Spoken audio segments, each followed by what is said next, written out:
Hello everyone, আসসালামু আলাইকুম। কেমন আছেন সবাই? আশা করছি সবাই অনেক ভালো আছেন। অ্যান্ড আজকে আমি আর একটা ইনোদার ব্লগ নিয়ে চলে আসছি।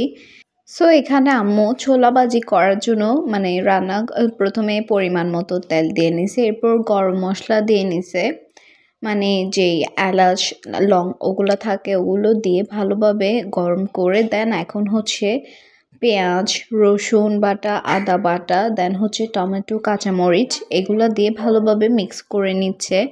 অ্যান্ড এগুলো যদি নরম হয়ে আসে এর মধ্যে কিন্তু কিছু পরিমাণ আদা বাটা দিয়ে দিছে অ্যান্ড পানিও দিয়ে দিছে, যদিও বা আদা বাটাটা প্রথমে দেওয়া হয়নি।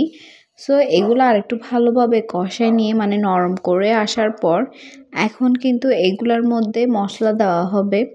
সো মশলার মধ্যে প্রথমে এই যে লবণ দিয়ে নিচ্ছে আম্মু, লবণ দেওয়ার পর এখন এই যে হলুদ দিয়ে নিচ্ছে। এখানে কিন্তু বেশি পরিমাণে দেওয়া হচ্ছে না, সবগুলো অল্প অল্প পরিমাণে দেওয়া হচ্ছে, যেহেতু ছোলা ভাজি আহামরি মশলাদার হতে হয় না।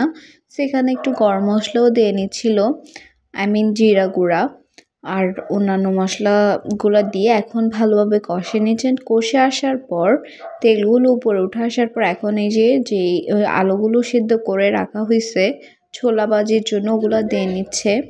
অ্যান্ড এগুলাকে দিয়ে ভালোভাবে কষে নিচ্ছে, যাতে মানে নাড়ায়ও দিচ্ছে যাতে নিচে লেগে না যায়। অ্যান্ড এগুলো ভালোভাবে কষে আসলে এখন কিন্তু এর মধ্যে যে ছোলাগুলো সিদ্ধ করা ছিল ওগুলা এখন দিয়ে ভালোভাবে মিক্স করে নেবে। আর এগুলো কিন্তু ফ্রোজেন ছোলা বা মানে সিদ্ধ করে রাখা হয়েছে। অ্যান্ড আগে থেকে সিদ্ধ করে রাখলে কি পরে আর দেরি হয় না। তো এখন এগুলো ভালোভাবে কষে নিচ্ছেন, কষাতে কষাতে কিন্তু মানে ডেক্সির যে পানিগুলো ছিল মানে মশলার সাথে এক্সট্রা পানিগুলো ওগুলো শুকাই গেছে, দেন অল্প একটু পানি দিবে।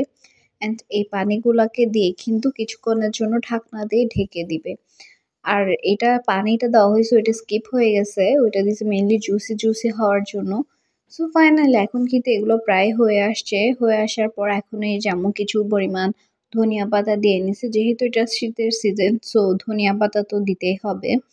সো এরপর আর কিছুক্ষণ ঢাকনা দিয়ে ঢেকে দিচ্ছেন, ঢাকনা দিয়ে ঢাকার পর এই যে ফাইনালি এখন কিন্তু হয়ে গেছে। বাট আর একটু পরিমাণ ধনিয়া পাতা দিচ্ছিল, যেহেতু আম্মু থেকে লাগতেছিল এগুলো কম হবে তার জন্য। অ্যান্ড এই যে এখন হয়ে গেছে প্রায়। আর এই যে এখন খাওয়ার জন্য সব কিছু মিক্স করার জন্য এই যে পুদিনা পাতা, দেন হচ্ছে দুইটা শুকনা মরিচ, দেন উপরে পেঁয়াজ দিয়ে রাখা হয়েছে। সো আজকের জন্য এতটুকুই।